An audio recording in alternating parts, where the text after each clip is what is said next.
But I knew in my core that when I said I do, that I'm saying I do for a lifetime. Mm-hmm. And that's what I wanted. And so regardless of the behavior, the learned behavior that I had picked up of saying, oh, I'm going to run away, or I'm going to get a divorce, or, oh, turn to that instead of sticking it out, I was still going to stick it out because this is what I decided to do when I said I do.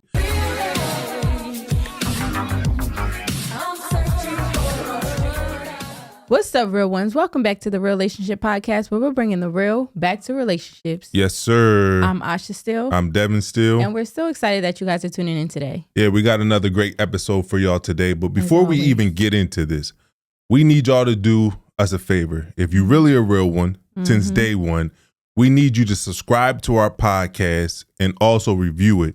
When y'all review this podcast, it doesn't really help the podcast grow, but it gives us valuable information on how we can tailor the podcast in order to fit what you guys are looking for. Because our ultimate goal is obviously to grow the podcast, but we want to grow it the right way. We want to make sure that we're adding and providing value to your relationship. So make sure you subscribe so that you can get notifications every time we release an episode.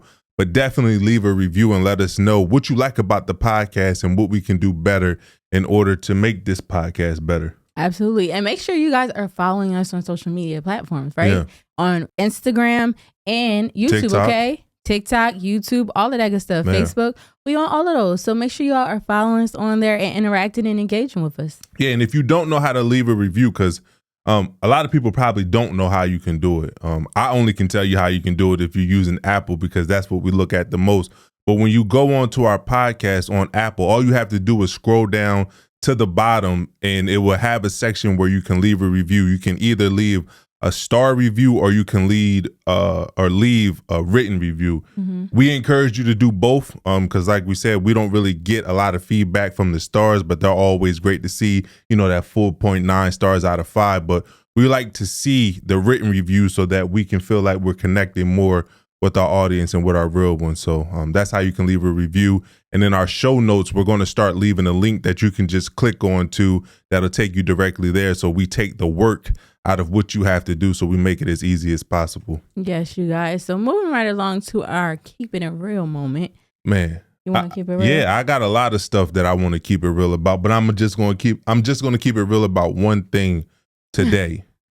And it was off of a clip that has been circulating on the internet about what Steve Harvey feels like is going wrong with the younger generation of men and what women should bring to a relationship or marriage. So let's play this clip really quick and we're going to get into it, discuss what we think about this clip and if Steve Harvey is right in the information or advice he is giving the younger generation. See, these dudes kill me. That's what's wrong with this generation today. These young boys today, what do she bring to the table? The hell you mean, man? What do your ass bring to the table? You got a woman that can come to the table that can make another you. What else she need to slide up to the table with? What about your job? What happened to men who were supposed to be responsible? Do you know that it's our job to take care of a woman and some children, to have a family? That's our damn job. So I'm going to let you go first, Asha. What are your thoughts about what Steve Harvey says? Because I just go over what I left in the comment section first, and then I'll let you give your thoughts. What I had said in the comment section is this type of advice is divisive, right? Because I don't think that I think the issue is that us young couples, we don't get enough wisdom from the older generation that can help us learn how to have healthy and long-lasting relationships. We get sound bites like this, and although I get this is a clip and he may have gone more in depth on this topic, I don't know how you recover from making a statement like that. So I said that in the comment section, and I said that I don't know of any other wife, like an actual wife, who would water down their role as a wife to they just bring babies to the table. Right. So as a wife, what are your thoughts on what he said? And then I'll go more in depth on my thoughts. So for one, I feel like nowadays a lot of people on social media, like they make statements almost to be like clickbait comments, right? Yeah. Or statements where it's like, oh, this is just like something to get your attention and get people riled up, right? And I think even with saying that in a conversation, a lot of times I feel like the way we bring certain topics to the table to discuss is kind of like off-putting in a sense, right? Because in general, just to ask someone, oh, well, what are you bringing to the table? I feel like it comes off like aggressive and negative. I agree. And it's like, well, why can't we shift the conversation? Like, I feel like a lot of times we hear on social media, all social media, this narrative where it's just like, we gotta be like searching from this person, and we gotta be so demanding, and we gotta be so aggressive and just like, roar. Like, you know, like, why does it have to be like Pooh that? Bear? Why can't we just be like, you know what? Well, what is it, you know, that if you can, what are you offering, or what can you offer? What can I offer you? Why can't we change the narrative? Because if you saying, well, what are you bringing to the table? I'm looking at you like, check please. Like, can we just ask more in-depth questions? You asking for the check because you're going to pay for it, you expecting the man to pay for it. Listen, I'll pay for it if I need to pay for it, but I feel like that's where the conversation needs to go deeper. Yeah. Because just asking, well, what are you bringing to the table is just like, okay, well, let's ask some more deeper questions. Let's get let's get beneath the surface. Right, beneath the surface you of see just that plug saying, that well, what can you offer me, or what can I offer you? Always got a plug, y'all. But no, I think that's first where the conversation needs to start. Man. I feel like with saying, oh, well, you can have some, basically like, oh, you're having some babies and that's like all you have to do. Yeah. I think that's not the case, because although, yes, it has been designed for us to create life and bring children into this world, that's not all we're here for. Right. And for you to have the mindset like, oh, well, I did enough. I had your kids. I don't have to do nothing else, but you need to do A, B, C, and D. Yeah. Like, no, we're here to be able to help each other out. Both. Right. Yeah. We're here to, it's a role and a position that I play and a role and position that you play, that if we both not playing together, it's not going to work. Yeah. It doesn't, oh, I have children, I'll put my feet up and that's all I have to do. Now you get to work. Yeah. That's not how things run. And I think with people having that mindset, even seeing some of the comments like, oh, why do I have to, you know, tend to the house and cook for him and do this and this, that, and the third? Y'all looking for, and we can go deep, right? Yeah. But y'all are looking, not all, but some, because we see these videos, like I said, a lot of videos where people trying to stir up stuff to go viral, where it's like you're looking for this high value person. You're looking for a man to take care of you. You don't want to have to work. You don't want to have to do this, that, and the third. But it's like, but I'm not going to cook for you. Mm-hmm. I'm not going to take care of these kids. I'm going to have the kids, but I don't need to do nothing else. Right. I don't need to clean the house. I don't need to do this. I don't need to do that. But you'll have to go down a list of things that the man needs to do. Right. And I think that's very problematic. Y'all see why I married her, fellas? Continue on. It's problematic because, like I said, there's our roles that we're both playing. Now, from house to house, the roles may change. You know, for some people, the man may be home taking care of certain responsibility. The woman may be out working. I don't know what's fitting your house and your position, whatever you're in. But there are roles that we're playing so that it benefits our household together. We're not trying to make sure that one is higher than the other. We're trying to make sure that we're both working together for the common benefit of our household. And I think that's what the problem is where people try to say, well, you know what? I have this like role that's up here and you need to be reaching this level. I can't even talk. This level of what I'm expecting of you while I'm down here and I don't need to do much. Yeah. I mean, I think roles are really important because it helps define things. Like in a team, like it helps define like, okay, what am I supposed to be doing so that we can execute at the highest level? Right. Roles are not meant to say, this is what you have to do and you can't do nothing else but this. Right. Because even when, as far as a man, like if there's certain roles that you have, if I have time, I help out with those roles. I don't just say, nah, that ain't my responsibility to do that. I'm going to leave it to her. Like we both help each other out. But defining what roles that we have allow us to really work effectively as a team. And you touched on a lot of the women who were saying, I'm not doing this. I'm not domesticated. I'm not cooking. I'm not clean. I saw those comments too. But the interesting thing about those comments is when I clicked on those profiles, I didn't see married to such and such in their bio. I didn't see them in a relationship. Yeah. And I think that type of thought process is hurting a lot of women for getting into relationships. And when you have people of Steve Harvey's stature saying something like that, you're only reinforcing those beliefs in these women's mind that the only thing they have to bring to a relationship is just producing babies. Right. Because you also have to be able to sustain those babies, as you talked about earlier. And this is no disrespect towards Steve, right? But my question for him would be, if the only thing women have to bring to the table is the ability to have kids, number one, why are you on your third marriage? Because your two wives before that birthed your children. So why wasn't that enough to sustain the marriage, so that now that you're on your third marriage? And again, this is no shot. This is just questions that I would have for him. And I don't want to hear, oh, I was young, I was trying to find myself, I was 25, this, that, and the third, because that's not a good excuse. Like, we went through some crazy times when we were young. I know Leah got diagnosed with cancer, and I had to step up to the plate. I had to grow up fast and mature as a man to take care of my responsibilities. We went through identity crisis after that. When I retired from the NFL, you walked away from hair. Like, we didn't just go off on our own and try to find ourselves. Like, we held together and figured things out. So being young is not an excuse when you take on that responsibility of getting married, not once, but twice.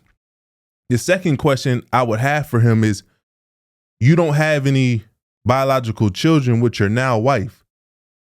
So her ability to have kids wasn't the reason why you decided to marry her. So what were the quality and characteristics that you saw in her that made you say, I can build a life with this woman? I feel like that's what you should be sharing with the younger generation, because that's important. When you water it down to what else does she have to bring to the table, there's a lot that a wife should have to bring to a table, just like there's a lot that a husband has to bring to the table. That's like a man saying, as long as I provide financially, I don't have to do anything else. Right. That don't make any sense.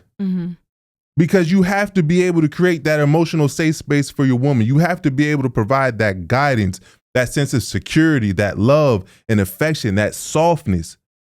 So there's a lot that men have to bring to a table. So for you to say that a woman can create another you, and that's what else does she have to do, that doesn't make any sense, because you don't have to be a wife to have kids. Man, you talked earlier, 13-year-olds can have kids. So like it's a beautiful gift. It's a beautiful thing that women are able to create children, but it's not enough to sustain a relationship. And until we are getting that type of wisdom from the older generation, we're going to continue to struggle, because now y'all leaving it up to us to just go out here and figure it out on our own. And I don't actually think that, and I haven't been in the dating scene for over a decade, but I just can't imagine men on a date saying to a woman, what do you bring to the table? That straightforward. Like, that really sounds crazy. And if they are saying it, that's wild. And that should be a red flag. Men or women. That's what I'm saying. It just comes off like very harsh and very like problematic. Like, when we're having a conversation, when you're really trying to get to know someone, it's like you're talking to them in a way where it's like you're open, right? They feel comfortable talking to them. You want them to be able to tell you things, and you tell them things, and create like a safe space. I don't want it to be like I'm going into a daggone job interview and you're trying to like figure out if I'm qualified for this position. Like, no, I'm trying to get to know you. And I think that's the problem, one, with the dating scene nowadays. But not only that, is I feel like so many people are out to be in a relationship, but it's only for self. Like, I'm worried about what I'm going to get out of this. I'm worried about what you can give me. And I feel like when you go into a relationship with that mindset, you're not going to get much out of it. Because when you're in a relationship, you're a relationship that's going to last. It's not just about you. It's about both of y'all. You're going to make sacrifices. You're going to bend and twist and turn in order for that relationship to work, because no relationship is easy. But a lot of people are set up out here thinking that it's just about self, and they move like it's about self. And then you wonder why you're either not in a relationship or it's not working, it's because you're in it just for yourself. Right. And that's impossible for you to have a relationship that's going to flourish and you're going to have a successful, thriving relationship if you're only worried about yourself in it. No, I think that's what really helped our marriage work. Is we both went into it, not even just the marriage, but the relationship. We went into it with the mindset of how can I serve each other. Right. Like I wanted to serve you. I wanted to do everything I possibly could to make your life easier and to be that cushion for you when you were going through tough times in your life and to celebrate you when you were going through good times in your life. And you did the same thing with me. Right. I think too much, like you said, is everybody is trying to find out what they can take from the relationship. Yeah. They're a bunch of takers, right? And I think that you have to come into a relationship being a giver, and you will know when you're giving to the right person, because sometimes you can be a giver and you're getting in a relationship with the taker. But if you're a true giver, you know the qualities and the characteristics of a giver. Therefore, you should be able to see that in somebody else. Right. I have always been a giver. And when I met you, I was like, she has those qualities, right? She's not a taker that I'm going to have to transform into a giver. She is this naturally. So we work together. So I feel like givers need to get into a relationship with givers, because when you're just a taker, the relationship is not going to last, because once you take everything, once you drain that person, right, you're going to move on to the next person to drain. Like them bloodsuckers or whatever, they leeches, they just be sucking the blood out of you. And then once you don't got no more, you move on to the next victim. Right. So it's really about discernment and having an understanding of the type of person, number one, you're searching for, but not only just the person you're searching for, but what can I give? How can I serve the person that I'm searching for so that I can get that back in return? It's all about reciprocity. And I feel like it's important to have an understanding of what somebody is bringing to the table, but that doesn't come from asking the question. It comes from asking other questions that can get you a sense of who this person is. Again, what qualities and characteristics do they have? Which, by the way, you guys, I know Asha was talking about you have to be able to get deeper in the conversation. Soon we're going to be coming out with conversation cards that are called Beneath the Surface that gives you certain questions that you can ask to really find out who a person is at the core, because so many times we ask surface level questions when we're on dates, and then we get into a relationship, we make the decision to get married, and then once we start digging a little bit deeper or going beneath the surface, we're like, yo, this is not the person I want to be with.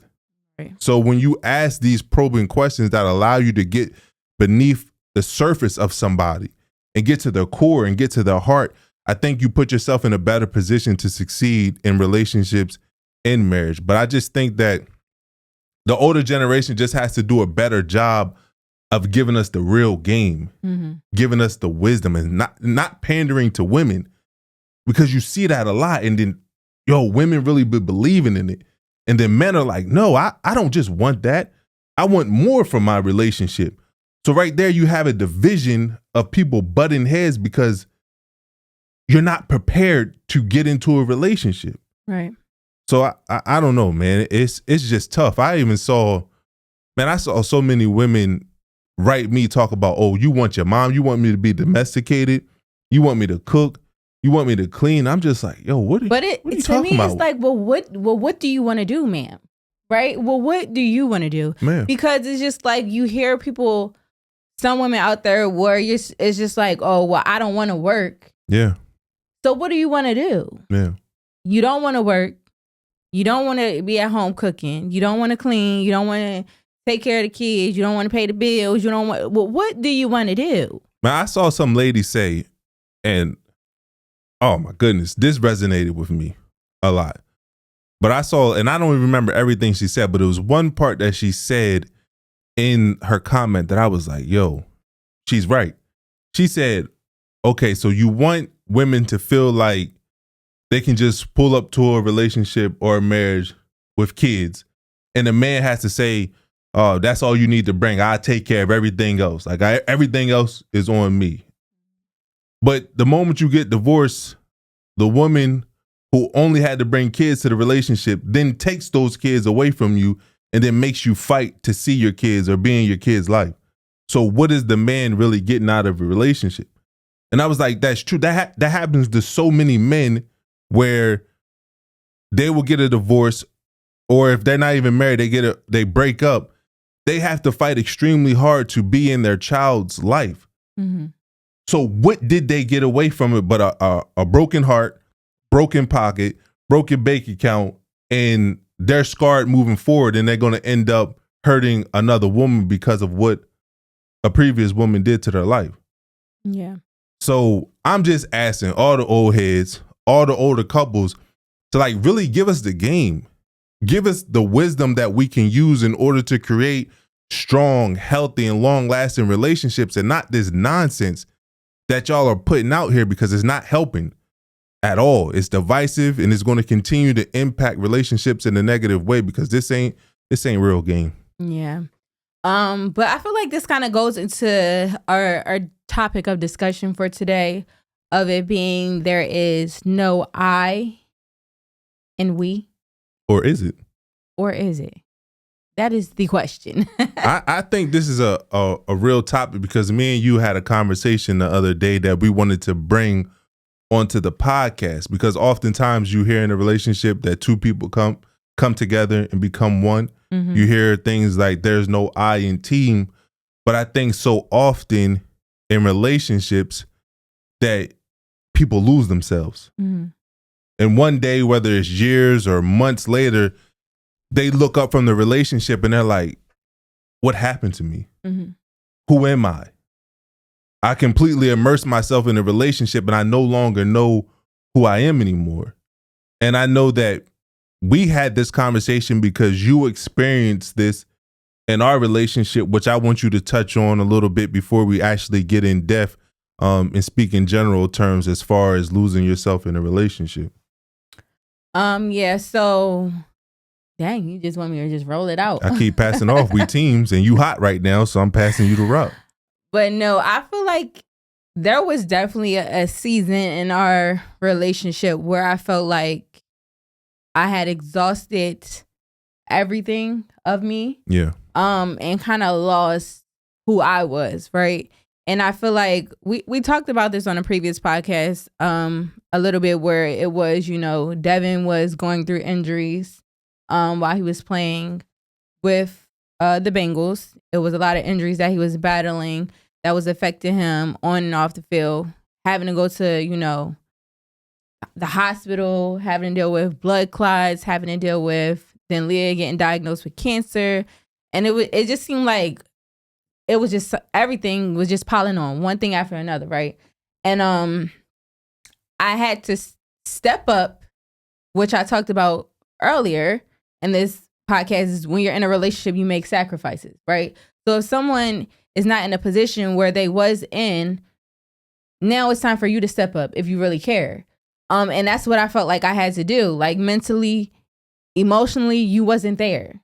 So I had to, even though I felt like I wasn't getting what I wanted, what I was getting before out of the relationship, I still had to step up because I wanted to be there for you, right? Right. So it was, if I had to, put my emotions on the back burner and my feelings and thoughts and all of that I was experiencing because I saw and was going through with you everything that you was going through, right? And it was magnified. And so instead of me adding to the burden or adding to the stress, it was just like, well, what can I do to relieve that? And although it was helpful, in a sense, it buried me into a hole to make me be like, you know what am I doing? Because it stripped me of Asha, in a sense, right? Because I wasn't vocal about things and we weren't having certain conversations. And so I think that's the important part, because instead of you sitting up here being like, you know what, I'm going to be so strong for this person, you can be strong but still have weak moments. Mm-hmm. You can still be strong and have a conversation to say, you know what, I understand what you're going through, and I understand where you're at, and I still want to be there, but I'm losing myself. Yeah. I'm losing my way. I can't figure this out. And that's where I was, and I didn't do that. Right. I felt like from learned behavior from my parents or grandparents, it's just like when things get hard, if you care about the person, just, stick it out, right? Yeah. And that's what it was. It was just me, you know what, I'm going to pray. I'm going to figure this out. I'm going to just try to get through this each day, and every day just take it one day at a time. But each day, as I was trying to take it one day at a time for you, one day at a time, I was losing a part of me. Yeah. One day at a time, it was chipping away at my mental. And I think that was because I wasn't vocal about it. Right. No, and I agree because, you know, a lot of people, they will applaud you for, you know, putting your thoughts and your emotions on the back burner while you was trying to tend to me and Leah and uplift us. But if we're really being honest, we did not have the tools to really deal with what we were going through, because you shouldn't have to put your emotions and thoughts on the back burner. You should be able to express what you're going through, what you're feeling, and what you're thinking in a loving way. And I need to be able to create a space for you to do that. Therefore, we're both not losing ourselves in the midst of the storms that we're going through. Right. Because it was tough to see that, because even when we came out of the storm, I was changed forever. You were changed. And I noticed there was a lot of weight on you, a lot of weight that you were bearing. And the Asha that I fell in love with was no longer, it was like that flare, that fire in you went out. And I remember when we was in Houston, when we first got to Houston, like, I remember one night we sat down, or we laid down in bed, and we had a real deep conversation where tears were all over the place. Like, we were crying, discussing what we had been through, how we had lost ourselves, how we had lost our way in a relationship. And then I realized the amount of pain that you were going through. Right. Because you were really struggling with your identity. You didn't know who you were anymore. And what's difficult about that is, if you don't know who you are as a person, we can't come together to become one, because there's too much confusion. A lot of times people think that it's natural to just lose your individuality or your personal identity when you come into a relationship, when that's not the way it should go.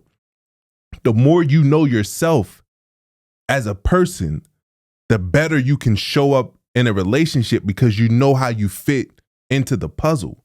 Right. But when you're lost, when you're all over the place, it will never work. Like, I don't see two becoming one as like y'all are some type of mixture that you just pour together and you become one person. I look at it as being connected. Yeah. Right? Like a train, like a car on a train, you connect it and you go into the same direction with each other. A train that has multiple cars in it can carry more load. It's more powerful when it's moving. Right. And sometimes you can disconnect from it and be on your own. Like, I think in a relationship, it's important that you do separate sometimes to get your own space, to go out and do the things that you like doing, to do some certain hobbies on your own, to hang out with your group of friends, to do things that really fill you up, so that when you are connected again, when you come back, you feel whole. You're ready to move in the right direction. You're ready to carry whatever loads we have to carry along our journey.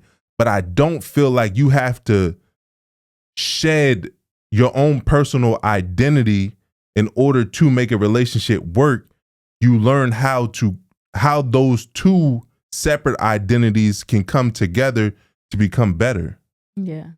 You know, it's crazy that when you was talking, I was just thinking about it just that time, because it was a vision in my head, right?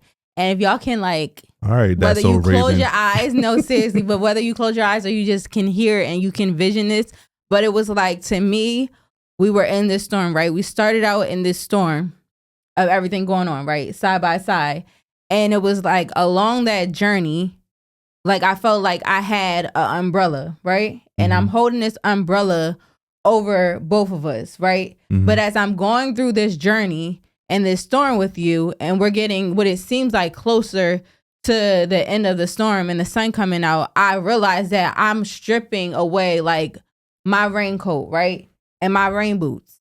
And as we're walking further and further, you got the umbrella completely over top of you, and I'm getting soaked. And I literally, like, while you were talking, that's how I felt. Like, I felt like I was completely, like, covering and shielding you. And everything that I had that was shielding me from that rain, that thunderstorm, it was like I had nothing covering me. Wash your identity away. Right? Mm-hmm. And so as we got to that sunny end of the tunnel out of the storm, it's like, oh, well, you know what? You're not wet. He was protected and covered, and he got through it, and we figured this out. And I'm standing there in the rain soaked, right? Mm-hmm. And now I have to strip off all the clothes that I have that are soaking wet to try to rebuild and figure things out. And that's really where I was at. Like, I felt like it was just like, who am I? Mm-hmm. Like, what am I doing? Who am I? Like, yeah, I was at this point, and when you said that, we had that conversation, it was just like, well, I didn't even know all of this was going on because I was so laser focused on the journey that I was on, the storm that I was in, that I didn't even realize the person right next to me, how they was facing the same challenges, but if not more, right, the whole time. Right. And I think a lot of people do that, where it's like, if you don't have those conversations, you can't see the person that's laying right next to you every night, their perspective and how things are impacting them and how it's affected them. And then once you do come out of that, now we thinking, oh, we good, right? We normal. Overcame this. Let's get happy. Let's be happy. But now we got a whole nother set of problems that we got to deal with that you don't even have a clue is about to, you're about to face. Yeah. Because you didn't see that coming because your vision wasn't focused on it. And I think that's the issue that we face, but a lot of couples face, is when you're going through that storm and you're thinking that, oh, that person, that they're so strong and they're taking on this and they're taking on that. It's like, nah, everybody has a breaking point. Yeah. And it's important for us to have those conversations along that journey, because we talk to couples that have gone through similar situations where their child may have been battling cancer, or they may have been playing, in the NFL, or even working another type of job in another field, and they lost their job. People go through so many life changes over the years that impact not only them, but their families. Right. And it shifts things. And if you don't have those conversations, they may end in divorce. Yeah. Right. And so I think that was the biggest thing. The eye-opening thing was like, dang, we could have alleviated a lot of stress had we been more open with each other. Mm-hmm. We didn't have to go to the point of, having the second storm, in a sense, the storm after the storm, when we thought it was clear. Had we been more intentional with each other. Yeah. And I think that comes from us having those open conversations, those in-depth conversations, those check-ins with each other. And, I think one of the, I definitely take onus and ownership over the things that, we did wrong, or that I did wrong during that time. But I think one of the biggest things that really hurt us, and which I alluded to early on in this podcast, is really not having that example couple that we can go to ask, how do we navigate this together?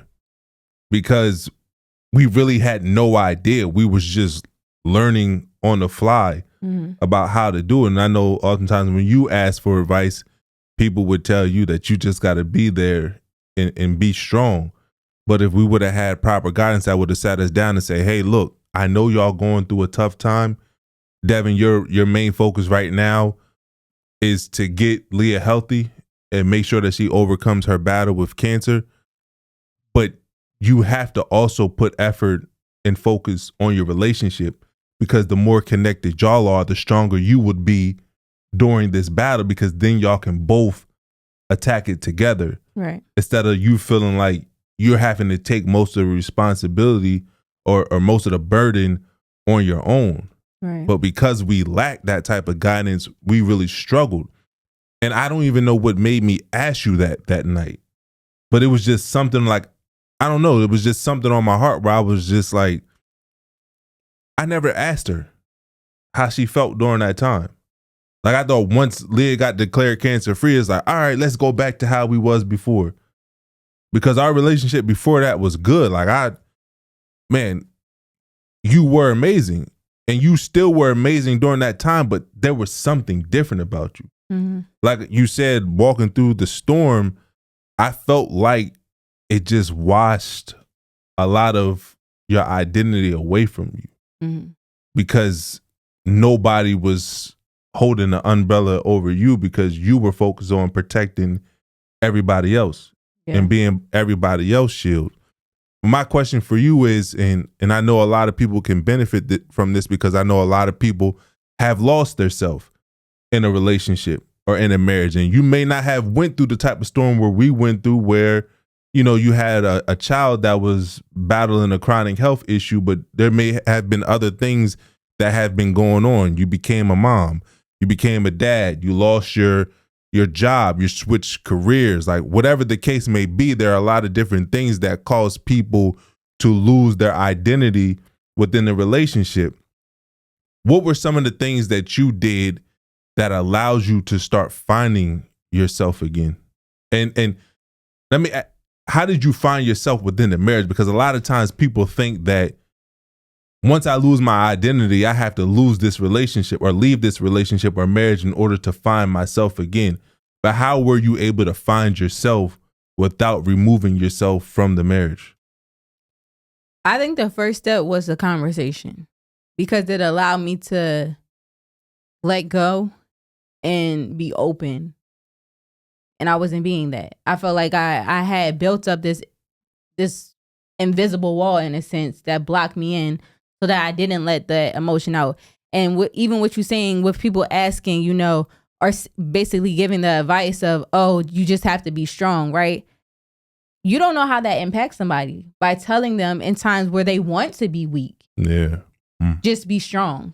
Mm-hmm. Because now it makes you feel like you're not allowed to express your emotions. Mm-hmm. So then you're internalizing everything that you're feeling, and it's building up, and you're creating this wall around yourself where it's like, I have to be so strong. I can't let nothing out. I can't let nobody in. So now you're facing all of these challenges and all of these demons. If you're facing demons, all these emotions, all this pain, all this frustration on your own. Yeah. And we're not set up to do that. Not at all. So it's just like, when you're allowing someone that opportunity to say, you know what, I know you're going through this, and you don't have to be strong all the time. You don't have to put on this face like you're okay when you're not. So having that conversation allowed me to start to like take down brick by brick that wall that I had built up of saying, you know what, I'm going to be strong and I got this, and I'm going to pray through it. Like, yes, prayer helps, but you know what? You got to still put in the work. Having a partner that understands what you're going through helps, right? Just as and much. You have to be open. And so I had to have that conversation to let it out, because I had bottled up so many things over the years. It's just like, had I not, it was like kind of like a ticking time bomb. And so I think for me, it was the conversation that started that shift or that change in me to say, you know what, I can release this. Yeah. Let this go.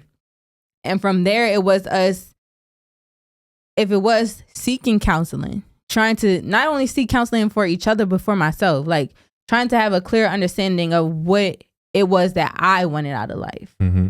Because I had to, like you said, reshape. In life, we're constantly changing. Even as becoming a mom and everything, I'm constantly changing. My identity is constantly changing. So who I thought I was last year is not who I am today. And it's not who I'm going to be in 10 years. So it's like, I had to keep realizing that it's okay for me to reinvent myself. It's okay for me to change. It's okay for me to grow. It's okay for me to be uncomfortable throughout that journey, because it's not going to be familiar to me. And it's okay for me to sit in those emotions. So once I was able to have that conversation with you, and then that conversation with myself and God, to say, you know what, it's not going to be easy, but if you do the work, you can get through it, and you can figure out who you want to be and how to navigate that. You got to be honest with yourself. Yeah.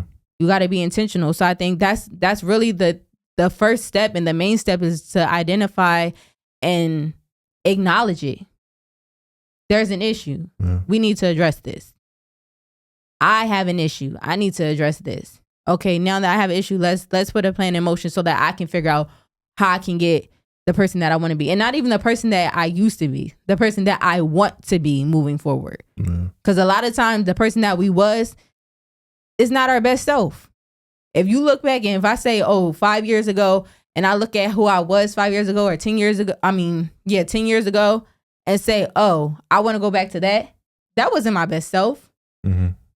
Absolutely not. And if that is, that's a problem. I should be better than I was 5 years ago.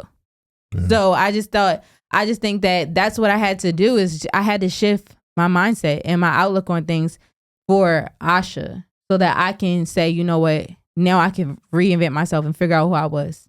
The things that I had going on in life no longer serve me, and that's okay. There's something better out there.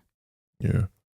I know sometimes when people get into the situation that we were in, whether it's a man or a woman, when they feel like they have lost their self in the relationship, they may put the blame on their partner, and then rightfully so sometimes, right? Mm-hmm. How did you forgive me for allowing that to happen to you so that you can move forward? Because a lot of people can't get past the fact that they lost themselves in a relationship and they feel like it's their partner's fault that they lost themselves. Mm-hmm. You know, that is the hardest thing, or at least it was the hardest thing for me. And I feel like so many people, it sounds so good to say Jesus forgives, God forgives, and forgive him like he has forgiven you. And it's just like, it sounds so good, but it is so hard to do, to forgive someone who has hurt you or put you in a space where you feel uncomfortable or anything. It is the hardest thing to do, to let go and forgive. And that was a big struggle for me, because it was like, even though a lot of things I feel like you weren't doing intentionally to hurt me, it still hurt. Mm-hmm. And it was just like, it doesn't make it hurt any less. Right. Yeah. And so it was hard for me to just be like, oh, I let go, because I would literally, if I had a book, honey, if I had a composition book of all the things that all the I'm like, what are you about to get violent? Wow. Of all the things that I felt, that like I felt, or situations that occurred that made me feel like how, you know, I felt to have that, you know, resentment or anger or frustration towards you, that thing would have been full from page to page. Because I literally, probably just one book, front to back, all the pages. I can take one book. It's probably like 100. But it would have been, because I literally was taking like mental notes unintentionally of, oh, this had happened, how this made me feel, and this happened, this made me feel. And it wasn't like I said, it was not intentional, but it was just like, I felt those emotions. Like, it was something I never experienced, I never thought I was going to experience. Yeah. So it's just like, for you to go back in your Rolodex in your mind and be like replaying all of the things that you felt that person did that made you go into this deep space that you're in, it's hard to like get out of that. Mm. It really is. And it's like, you have to do the work. Like, there's no other way to it other than you doing the internal work for yourself. Like, I had to fix Asha and do the work for Asha before I could sit up there and say, oh, now I'm gonna work on us. Mm. So once I got into a place where I can mentally be like, you know what, I'm good. Now let's work on the part where it's me forgiving you or me looking at you in a certain light, because that was not easy to do. And that took some time. And this may sound crazy to a lot of people, but we talked about it before on a previous podcast about when you had cheated prior to us getting married, right? And the forgiveness part. I feel like it may have been almost harder for me to get over that emotion and to forgive than it did for me for you cheating, right? Mm-hmm. Because I had experienced that type of pain before of someone stepping out and cheating on me, right? Mm-hmm. And even though it wasn't in our marriage, it still hurt. It still made me feel some type of way. But the way that you presented it and how we talked about it, it was just like, I had felt that pain before. I had not felt the pain of someone being in a relationship with you and it just like them, like, I don't know. It was just like, it was different. Yeah. I can't even explain it, because it was just like, just to be with someone and to feel like you're just like isolated. Not saying that you intentionally isolated me, but it was years of where I felt isolated, but I was still with you. Right. And it was like this, it kind of built up to be our normal, where it was like, even out of that storm, I felt that isolation.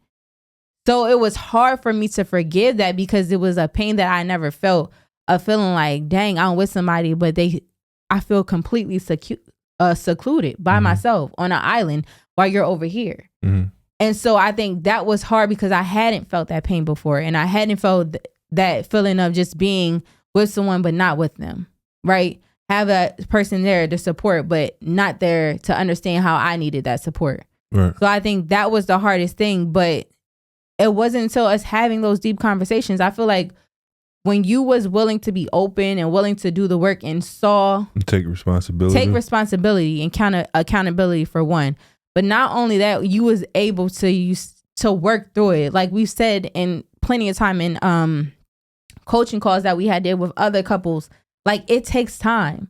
You can't tell someone how long their grieving process should be, how long their healing process should be. You have no idea.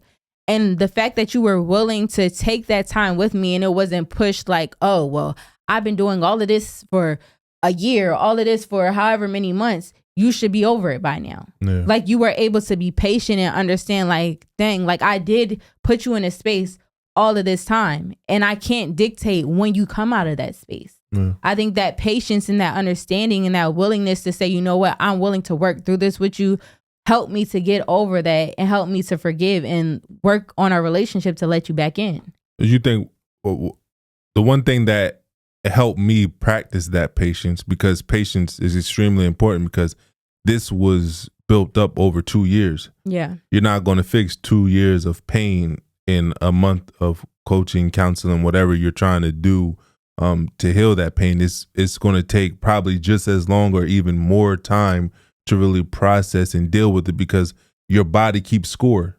Like you said earlier, if y'all haven't read the book of called The Body Keeps Score about trauma, it's like your brain is going to put this in this memory brain, and every time something reminds you of it, you're going to think about it. Right? Like your body keeps score of the traumatic experiences that you had in your life. So it takes time to learn how to process those scars that are in your body. But one of the things that helped me be patient is you never threw it in my face. Like once we had that conversation, we put everything out on the table and we said, you know what, we're committed to making things work in this marriage and changing things around.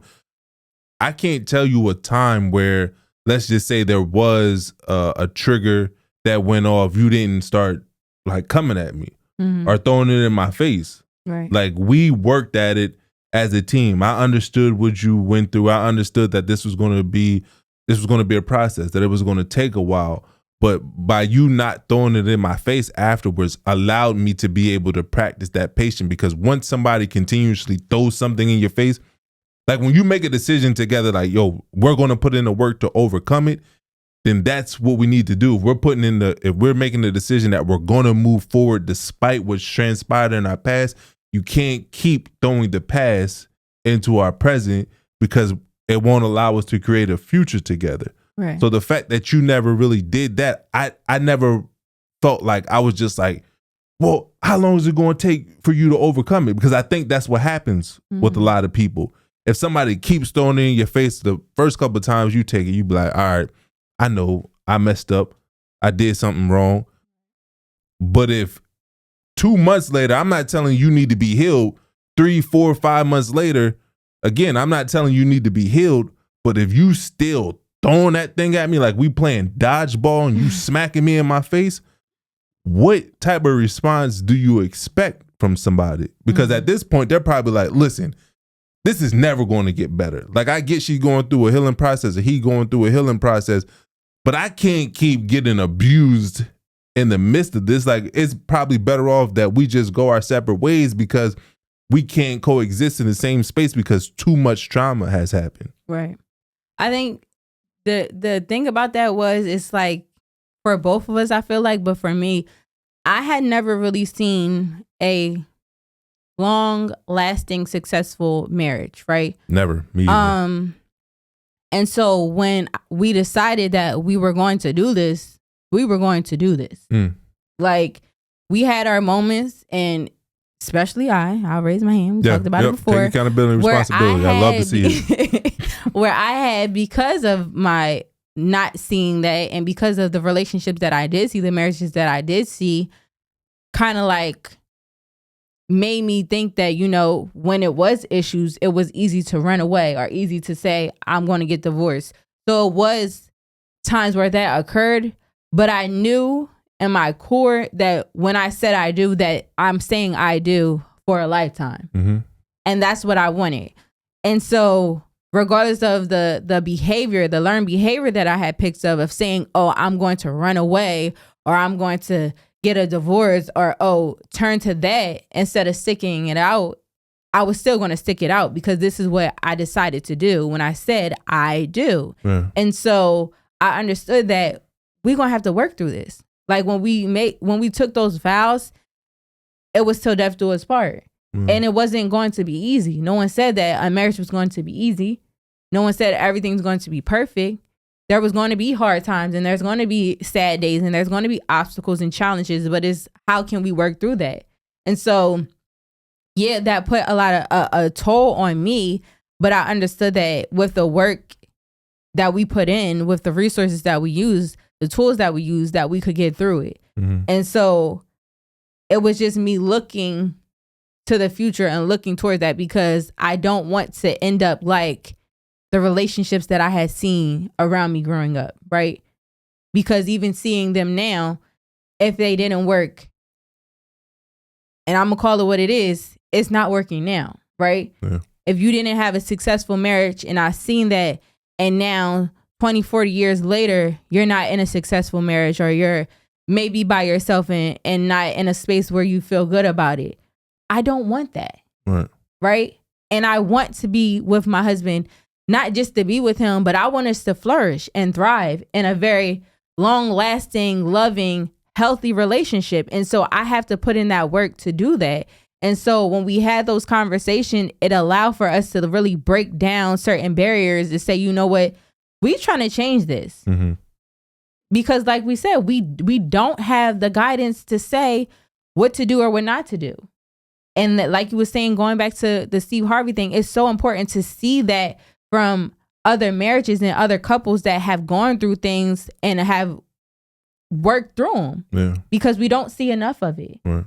And I think that's very important. That's why we're doing this right now, because it's necessary. Yeah. It's not easy. Yeah. I think for, you know, people who are going through that right now, but just even take it back a little bit further. I think that's the importance of singleness, because during your singleness, you can actually take the time to learn yourself and find out what you like and what you don't like. Mm-hmm. A lot of times people don't like being single. Well, they think they don't like being single. They don't like being lonely. They're uncomfortable with feeling like they're by themselves. Mm-hmm. But I think during that singleness, you can actually find who you are and be content in being alone, right? Because now I know what I like and what I dislike. So if I find myself losing my identity in a relationship or marriage and I'm trying to find myself again, I can now write a list of the things that brought me pleasure, positive emotions, things that made me feel good when I was single. And then I can start doing those things as long as those things that I was doing in my singleness doesn't disrespect my union now. Mm. Right? I think that's very important. You want to be able to make a list. What made me feel good? What increased my well-being during my singleness? And as long as it doesn't disrespect my union now because I'm no longer single, I need to get back to try and do those things, to do those activities, to build up those relationships so that I can start to find find myself again. Mm-hmm. Because the more you're present as an individual, the more you can accomplish collectively. But it is a process. It is very hard not to lose yourself when you get into a relationship, when you get into a marriage, when you become a parent. Like, it's extremely hard. And I think that that's why you just have to be intentional about life. The people you surround yourself with, the activities that you participate in, and the conversations that you have with your partner, so that you can constantly be a student of each other. Because sometimes we can get lost. We feel like we know our partner and we don't need to put in the effort to continuously learn them and find out what's changing about them. So number one, we don't even recognize that they have changed. Mm-hmm. because we're too focused on ourselves. We think that we're good on that end. But I knew you. I was attuned with you before Leah got diagnosed with cancer. And my judgment, just everything was clouded during that time that she was going through it. But once we got out of the storm and the cloud or the blinders was lifted off my eyes, I knew that a piece of you was missing, which made me come have that conversation with you so that we can find out how we could get back together. I knew we wasn't going to go back to what we had before, but how can we take the experiences that we dealt with and create a better future for ourselves? Right. Which and I think to say what you were saying about the finding yourself, or if you lost yourself, I think it's important for, if you do go back to the things that you had in your singleness, which made you feel like you were fulfilled. If you do go to that space and it's not the same feeling, it's okay to reinvent yourself and to discover your new self as well. Because I feel like I experienced that, right? Where it was, I had been so before with my profession of being a hairstylist, I had just lived and breathed that, right? I enjoyed doing day and night. If I was, up doing my own hair till 3-4 o'clock in the morning, color my hair, trying different things, like that's what made me feel fulfilled, right? And after that, through that, I didn't feel that anymore. And it was okay for me not to feel that. If I went back to that, it was okay for me to rediscover and find something new. And I was only saying that to say that because I felt that in that moment, like things that was making me feel fulfilled before, things that made me happy, didn't necessarily make me feel the same way. And it was from me realizing that, okay, that was however many years ago, but I am changed. Right. And so I think what you said, that the technique of doing that to discover, like, okay, well, I did this. Maybe it was, I enjoy working out, right? So for example, if you had enjoyed going to yoga before, and it was just like, this was what was, making me feel fulfilled, and I was thriving and I enjoyed it, and that helped me get to this mental space. But when you go back, it just don't feel the same. Maybe me now trying Pilates, or maybe me now trying weightlifting, or maybe me now trying joining a kickboxing class or something along those lines, but something different than what you had. Yeah. And I think that's what worked for me, was because it was just like, I'm not that person. It's not making me feel the same. These things aren't making me feel fulfilled, and it was only making me worse, because things like, dang, like, who are you? Yeah. So it's like, yeah, use what you said, use that to go back to it. But if you don't feel that, reinvent yourself. Yeah. Discover who you are today and find that new you, because that's okay. Yeah, I think that's a really good point. And I also think that, let's just say you say, well, yeah, I am lost. I don't know what the things that I used to do don't really bring me as much fulfillment as it used to. And I don't know what to do now moving forward. I think by making that list of the things that brought you fulfillment in the past, it's not, write a list like, I used to work out, it made me feel good, or I used to read, or I used to journal, and it made me feel good. Like, once you write down those activities, break down what felt good about those activities, because what you will find out is that you can recreate that by doing something new. So let's say that I liked working out in the past, but I sit down and I'm like, well, what made me feel good about working out in the past? Well, I had a group of guys that I was working out with, so I loved the sense of community. I had to push myself. Like, I like participating in activities that are challenging for me. It's like, okay, I don't want to lift weights no more. I'm older now, like that's in my past. But man, I need to be a part of an activity that has a sense of group cohesiveness, and I need something that challenges my skills and ability. So now I can go out there and try to find other activities that can bring me that, those different variables. Or maybe I like journaling in the past, or writing poems, but I don't want to do that no more. But what I liked about the poem is I was able to sit in stillness and isolate myself and talk about my emotions or my thoughts in a creative way. So maybe I don't want to write poems anymore, but is there something else out there that allows me to find that sense of peace, that sense of stillness, and that allows me to release whatever it is I'm going through in my life? That's how you are able to learn from the past in order to create a new future for yourself. Because like Asha said, we're forever evolving, we're forever changing. The things we used to do in the past won't always have the same impact in our future, but there's a lot of wisdom that we can gain from the past in order to create a better future for ourselves. Yeah. So I hope y'all really received something from this conversation discussion. To conclude it, is there a I in we or is it not? It's not, but there are two I's in relationship, right?